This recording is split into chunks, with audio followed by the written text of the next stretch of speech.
Hello friends, मैं हूं कहकशां और आप देख रहे हैं मेरा यूट्यूब चैनल लर्न ज्योग्राफी। अगर आपने अब तक चैनल को सब्सक्राइब नहीं किया है तो प्लीज़ सब्सक्राइब कर दें और बेल आइकन को प्रेस कर दें ताकि आने वाले नए नए वीडियोस को नोटिफिकेशन आप तक आसानी से पहुंचती रहे। आज की क्लास क्लाइमेटोलॉजी यानी कि जलवायु विज्ञान की है। क्लाइमेटोलॉजी में हम लोग पढ़ रहे हैं टाइप्स ऑफ रेनफॉल यानी कि जल वर्षा के प्रकार। जल वर्षा 3 प्रकार की होती है, मैंने बताया था। पहला होता है संवहनीय वर्षा यानी संवहनीय प्रकार की वर्षा। दूसरा होता है पर्वतीय वर्षा यानी कि ओरोग्राफिक रेनफॉल।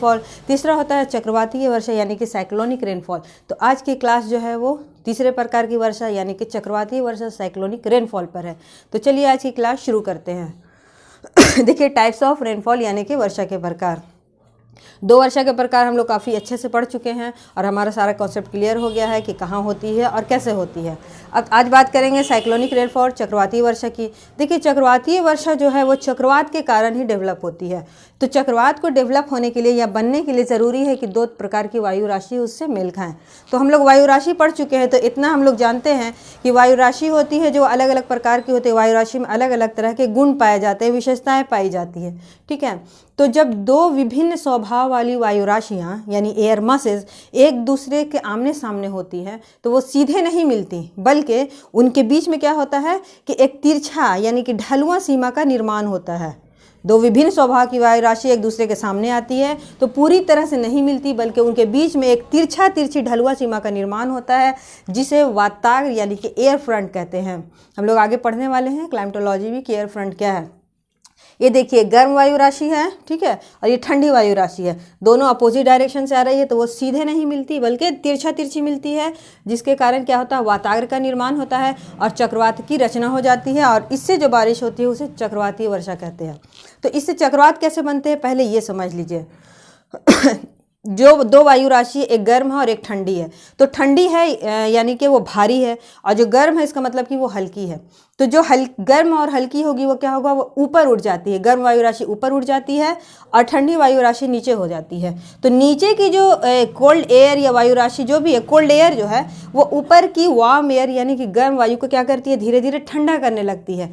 तो ये गर्म वायु जब ठंडी होती है नीचे से धीरे धीरे, तो इसमें कंडेंसेशन स्टार्ट हो जाता है और उससे बादल बनते हैं और बारिश शुरू हो जाती है। इसी को कहते हैं हम चक्रवातीय वर्षा।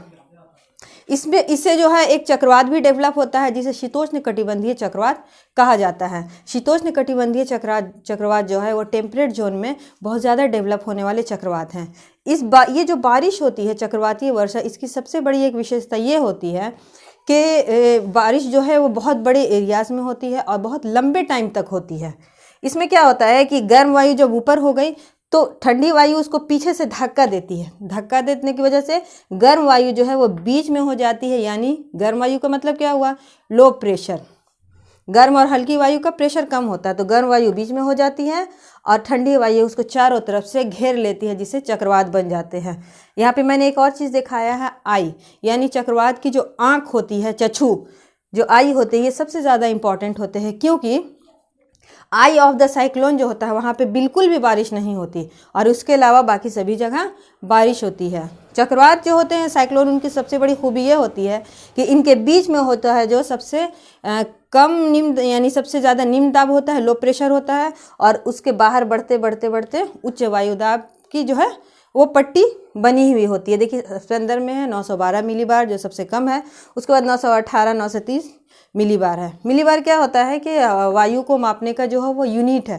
किसी भी चीज़ को किसी न किसी यूनिट में मेज़र करते हैं ना। अगर आप ठोस चीज़ मापना है तो किस यूनिट में, किलोग्राम में, ग्राम में हम लोग मेज़र करते हैं। अगर हमें बिजली को मापना है तो उसको वोल्ट में या वाट में मेज़र करते हैं।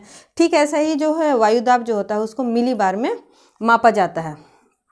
इसको ऐसे लिखते हैं मिलीबार में इसको मापते हैं। तो आगे चलते हैं हम लोग। तो हम लोगों ने ये समझ लिया कि इस तरह से चक्रवातीय वर्षा होती है। तो इसमें 2 कंडीशन होते हैं। जब गर्म वायु खुद ब खुद ऊपर उठ जाती है और ठंडी वायु उसको धीरे धीरे नीचे से ठंडा करती है, तो ऐसी कंडीशन में बारिश लंबे टाइम तक होती है। लेकिन कभी कभी ऐसा कंडीशन भी होता है कि जब शीत वाताग्र जो है वाताग्र में चक्रवात में पीछे होता है तो वो क्या करता है कि गर्म वायु को धक्का देकर ऊपर उठा देता है। ठीक है, ये समझ लीजिए कि दुनिया में हर जगह फाइट है। इंसान इंसान से फाइट कर रहा है, या हवा जो है वो भी हवा से फाइट करती रहती है। ये क्या करती है, ये मजबूत और भारी वायु राशि क्या है, गर्म वायु राशि को धक्का देकर ऊपर उठाती है और तेज़ी से क्या करती है, उसको बहुत तेज़ी से नीचे से ठंडा करने लगती है। इसके कारण क्या होता है कि बहुत तेज़ी से बादल बनते हैं, बहुत तेज़ गरज के साथ और बिजली की चमक के साथ बारिश होती है। लेकिन ये बारिश बहुत कम टाइम के लिए होती है इस कंडीशन में। इसके अलावा चक्रवात की अगर हम लोग बात करें, चक्रवाती वर्षा की, तो हमारा जो भारत में मानसून आता है तो उसकी जो नवीन संकल्पना है, जो नई सोच बताई गई है कि मानसून की उत्पत्ति में चक्रवातों का ही हाथ है। तो भारत में जो मानसूनी वर्षा होती है वो एक तरह की चक्रवाती वर्षा है। और इसके अलावा बात करें हम लोग उत्तरी भारत के मैदान, हमारा जो भारत का उत्तरी मैदानी भाग है, वहाँ ठंडे में भी कुछ हल्की फुल्की वर्षा होती है। इस वर्षा का कारण बताया गया है कि पश्चिमी चक्रवातों से होती है। पश्चिम से आने वाले चक्रवातों के कारण ही भारत के उत्तरी मैदानी भाग में ठंडे के मौसम में हल्की वर्षा होती है। तो आज का हमारा ये क्लास यहीं कंप्लीट होता है। टाइप्स ऑफ रेनफॉल मैंने पढ़ा दिया। पर्वतीय वर्षा, पर्वतीय वर्षा में मैं एक चीज़ बताना आप लोग को भूल गई थी कि ऊंचाई के साथ मैंने बताया था कि पर्वतों में वर्षा बढ़ती जाती है, लेकिन कभी कभी ऐसे कंडीशन होते हैं कि पर्वत की ऊंचाई जब ज़्यादा होती है, जी कि पर्वत है इसकी ऊंचाई ज़्यादा है, तो ऊंचाई के साथ क्या होता है कि जब हवा ऊपर चढ़ती जाती है तो उसकी आर्द्रता खत्म होने लगती है।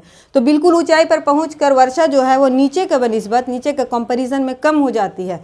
तो यानी ऊपर कम वर्षा और नीचे ज़्यादा वर्षा होती है। तो इसको कहते हैं इन्वर्जन ऑफ रेनफॉल, यानी वर्षा का प्रतिलोमन। तो इसके अलावा बाकी मैंने पूरा कंप्लीट करवा दिया है। तो मिलते हैं फिर नेक्स्ट क्लास में, तब तक के लिए इंतज़ार कीजिए मेरे अगले वीडियो का और मुझे इजाज़त दीजिए इस वीडियो में, और अपना ख्याल रखिए। धन्यवाद एंड शुक्रिया। Take care.